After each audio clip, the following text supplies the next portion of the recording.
अस्सलाम वालेकुम। सलाम जी। खैरियत भाई? जी अल्लाह का रहम है। क्या नाम है? मोहम्मद इमरान। सलाम वालेकुम चाचा। और खैरियत? कोई दिक्कत ना हो आ सकते हैं, एक मिनट। कोई दिक्कत ना हो तो आ सकते हैं इधर जी। आ जाओ माशाल्लाह, आ जाओ।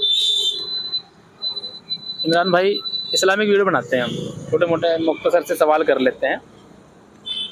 अस्सलाम वालेकुम। नाम क्या अब्बा जी? मेरा मोहम्मद इसाक। मोहम्मद निसार। मोहम्मद इसाक। मोहम्मद इसहाक, माशाल्लाह। कहीं जो है कलाम पाक में भी हो नाम। जी जी जी जी माशाल्लाह। अच्छा अस्सलाम वालेकुम जी। आ जाओ इधर, आ जाओ, आ जाओ। क्या नाम है? वकील। वकील मोहम्मद वकील। मोहम्मद वकील, माशाल्लाह। ये इस्लामिक वीडियो बनाते हैं, मुख्तसर सवाल कर लेते हैं। तो इमरान भाई सबसे पहले आपसे लेंगे कि हमारे नबी का नाम क्या है? सल्लल्लाहु अलैहि वसल्लम।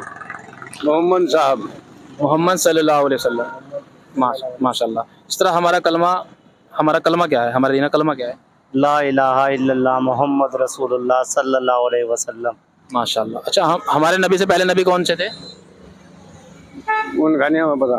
हाँ वो चले मूसा ईसा। अच्छा मूसा अलैहिस्सलाम का कलमा क्या था? ये नहीं मालूम। कलमा यही था, ला इलाहा इल्लल्लाह मूसा कलीमुल्लाह। सिर्फ लक़ब बदल, जिस तरह कलमा ला इलाहा इल्लल्लाह मुहम्मदुर रसूलुल्लाह है ना, तो ला इलाहा इल्लल्लाह जितने दुनिया के अंदर नबी आए 1,24,000 कमोबेश नबी आए, कलमा सबको मिला, ये जुज तो सबको मिला, ला इलाहा इल्लल्लाह का जुज तो सबको मिला।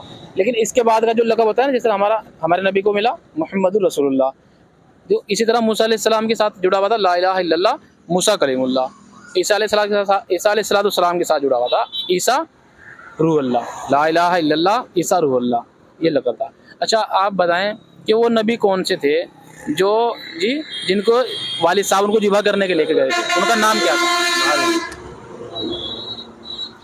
अच्छा इब्राहिम अलैहिस्सलाम के लड़के का नाम क्या था? वो भी नबी हुए। उनका भी नाम का नहीं पता जी। अच्छा आप बताएं कि असर में कितने रकातें होती हैं? असल में 4 फर्ज हैं और 4 सुन्नत हैं। अच्छा सुन्नत कौन सी है? मुअक्कदा है गैर मुअक्कदा? गैर मुक्कदा। गैर मुअक्कदा, माशाल्लाह। अच्छा आप एक बात बताएं कि गुस्ल करते हैं जो, उसके अंदर कितने फ़र्ज होते हैं?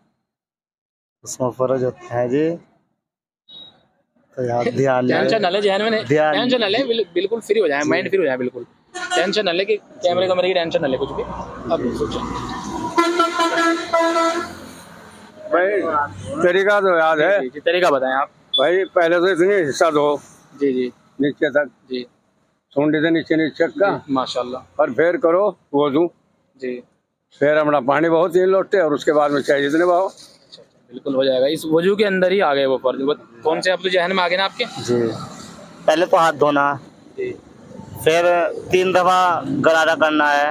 हाँ, ये तीन नाक में 3 दफा पानी पुछाना नरम मट्टी तक का।